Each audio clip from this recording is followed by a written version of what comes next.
रात के करीब 9 बजे पहाड़ों के बीच एक सुनसान सड़क पर एक गाड़ी धीरे धीरे आगे बढ़ रही थी। बाहर सिर्फ सफेद बर्फ थी, इतनी कि सड़क और खाई में फर्क करना मुश्किल हो गया था। गाड़ी के अंदर एक यंग कपल था और पीछे सीट पर उनका सिर्फ 5 महीने का बच्चा, जो बार बार हल्की आवाज में रो रहा था। उन्हें लगा था कि ये बस एक लंबा सफर है, कुछ घंटों में खत्म हो जाएगा। लेकिन उन्हें नहीं पता था कि अगले कुछ घंटों में उनकी जिंदगी पूरी तरह बदलने वाली है।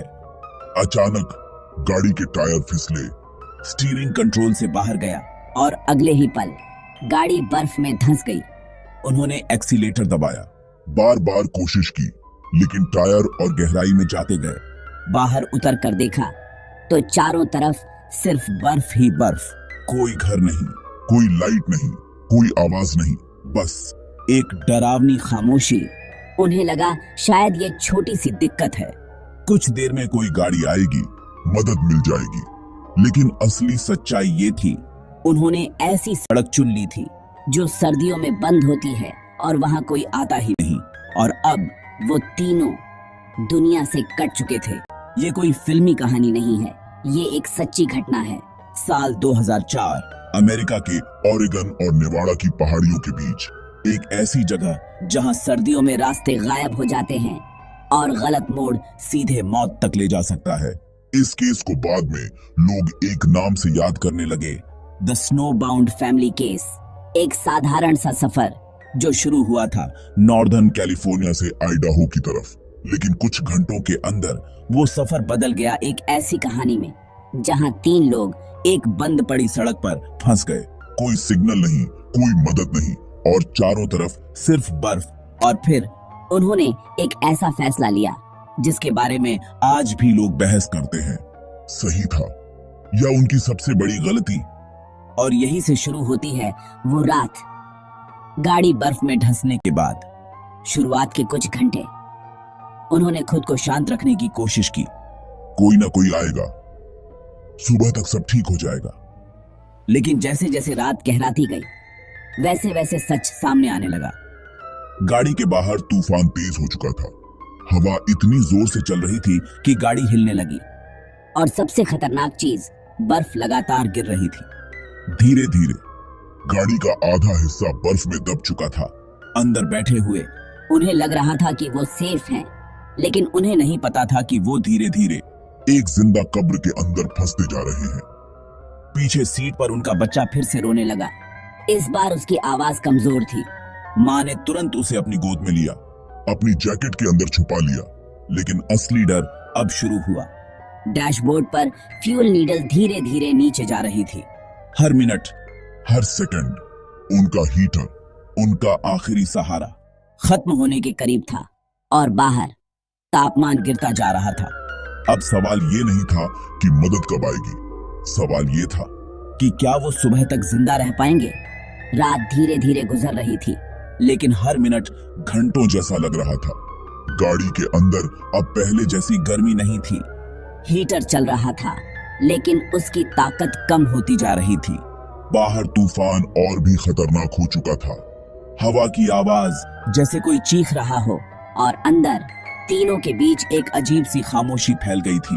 कोई कुछ बोल नहीं रहा था, क्योंकि अब उन्हें समझ आने लगा था ये सिचुएशन नॉर्मल नहीं है। थोड़ी देर बाद आदमी ने इंजन बंद कर दिया। फ्यूल बचाना जरूरी था, वरना हीटर भी खत्म हो जाता। लेकिन जैसे ही इंजन बंद हुआ, गाड़ी के अंदर की गर्मी तेजी से गायब होने लगी। ठंडी हवा खिड़कियों के छोटे छोटे गैप से अंदर आने लगी। माँ ने बच्चे को और कसकर पकड़ लिया, अपने शरीर से चिपका लिया। बच्चा अब भी रो रहा था, लेकिन उसकी आवाज पहले से भी धीमी हो चुकी थी। आदमी ने बाहर देखने की कोशिश की, लेकिन अब खिड़की के बाहर सिर्फ सफेद दीवार थी। बर्फ ने सब कुछ ढक दिया था। ना सड़क दिख रही थी, ना आसमान, बस एक ही एहसास, जैसे वो दुनिया से गायब हो चुके हों। और उसी पल उन्हें पहली बार डर लगा, सच्चा वाला डर। सुबह हुई, या कम से कम उन्हें ऐसा लगा, क्योंकि बाहर अब अंधेरा कम था, लेकिन सूरज कहीं दिखाई नहीं दे रहा था। आदमी ने धीरे से दरवाजा खोलने की कोशिश की, लेकिन दरवाजा हिला भी नहीं। उसने जोर लगाया, फिर और जोर लगाया, और जब दरवाजा खुला तो सामने जो था उसे देखकर वो जम गया। गाड़ी का आधा हिस्सा पूरी तरह बर्फ में दब चुका था। चारों तरफ सिर्फ सफेद दीवारें, जैसे वो किसी सुरंग के अंदर फंस गए हों। वो बाहर निकला, घुटनों तक बर्फ में धंस गया। उसने दूर तक देखने की कोशिश की, लेकिन कुछ भी साफ नहीं दिख रहा था। ना कोई रोड, ना कोई निशान, बस अनंत सफेदी। वो वापस गाड़ी के अंदर आया। उसकी आंखों में अब वो कॉन्फिडेंस नहीं था जो रात को था। माँ ने उसकी तरफ देखा, बिना कुछ पूछे ही समझ गई कोई मदद नहीं आने वाली। बच्चा अब बहुत कम रो रहा था, जैसे उसकी ताकत खत्म हो रही हो। और उसी पल उन दोनों को एहसास हुआ अब उन्हें खुद ही कुछ करना पड़ेगा, क्योंकि इंतजार अब उन्हें बचाने वाला नहीं था। कुछ घंटे और बीत चुके थे और अब गाड़ी के अंदर बैठे रहना उन्हें सुरक्षित नहीं बल्कि धीरे धीरे खत्म करने वाला लगने लगा था, क्योंकि ठंड लगातार बढ़ रही थी। फ्यूल लगभग खत्म होने वाला था और सबसे ज्यादा डर उन्हें अपने 5 महीने के बच्चे की हालत देखकर लग रहा था, जिसकी सांसें अब हल्की पड़ चुकी थी और जिसका रोना लगभग बंद हो गया था, जैसे उसके अंदर की ताकत धीरे धीरे खत्म हो रही हो। माँ बार बार उसे अपनी गोद में लेकर हिला रही थी, उसे जगाने की कोशिश कर रही थी, लेकिन हर बार उसे वही कमजोर सी प्रतिक्रिया मिल रही थी। और इसी बीच दोनों को एहसास हो गया कि अब उनके पास इंतजार करने का समय नहीं बचा है, क्योंकि हर गुजरता मिनट उनकी हालत और खराब कर रहा था। आखिरकार आदमी ने वो बात कह दी जिससे दोनों अंदर ही अंदर डर रहे थे। उसने धीरे लेकिन साफ शब्दों में कहा, हमें बाहर निकलना होगा। और ये सुनते ही कुछ सेकंड के लिए गाड़ी के अंदर पूरी खामोशी छा गई, क्योंकि वो जानते थे कि बाहर जाना सीधा खतरा है, लेकिन अब अंदर रुकना उससे भी ज्यादा खतरनाक बन चुका था। उन्होंने बिना समय गंवाए जल्दी जल्दी प्लान बनाया। जो भी कपड़े उनके पास थे सब पहन लिए, बच्चे को कई परतों में कपड़ों में लपेटा और उसे अपने शरीर के पास बांध लिया ताकि उसे थोड़ी सी गर्मी मिलती रहे। फिर एक छोटा सा बैग उठाया जिसमें बस जरूरी चीजें थीं और थोड़ी सी बची हुई उम्मीद के साथ उन्होंने गाड़ी का दरवाजा खोला। जैसे ही वो बाहर निकले, ठंडी हवा ने सीधे उनके चेहरे पर ऐसा वार किया कि कुछ सेकंड के लिए सांस लेना मुश्किल हो गया। और उसी पल उन्हें समझ आ गया कि अब उनका असली सर्वाइवल शुरू हो चुका है। जैसे ही उन्होंने पहला कदम गाड़ी के बाहर रखा, उसी पल उन्हें ये एहसास हो गया कि जो फैसला उन्होंने लिया है वो बिल्कुल भी आसान नहीं होने वाला, क्योंकि घुटनों तक धंसती बर्फ हर कदम को एक संघर्ष बना रही थी। और जैसे ही वो पैर उठाते, अगला कदम रखते ही उनका पैर फिर से अंदर धंस जाता, जिससे उनकी चाल बेहद धीमी और थकाने वाली हो गई थी। आदमी आगे आगे चल रहा था, अपने पैरों से रास्ता बनाने की कोशिश कर रहा था ताकि पीछे चल रही माँ को थोड़ी आसानी हो सके, लेकिन उसके लिए भी हर कदम भारी होता जा रहा था, जबकि माँ पीछे बच्चे को अपने सीने से कसकर चिपकाए धीरे धीरे आगे बढ़ रही थी। उसका पूरा ध्यान बस इस बात पर था कि किसी भी तरह बच्चे को गिरने न दे और उसे अपने शरीर की बची हुई गर्मी मिलती रहे। हवा इतनी तेज थी कि सीधा खड़े रहना भी मुश्किल हो रहा था और कुछ ही मिनटों के अंदर उनके कपड़ों पर बर्फ जमने लगी, हाथ सुन्न होने लगे, चेहरे पर ठंडी हवा की चुभन महसूस होने लगी। लेकिन इसके बावजूद वो रुके नहीं, क्योंकि अब पीछे मुड़ना उनके लिए कोई ऑप्शन नहीं बचा था। शुरुआत में उन्हें लगा था कि कुछ ही घंटों में उन्हें कोई रोड मिल जाएगी, कोई रास्ता दिखाई देगा जो उन्हें बचा सकता है।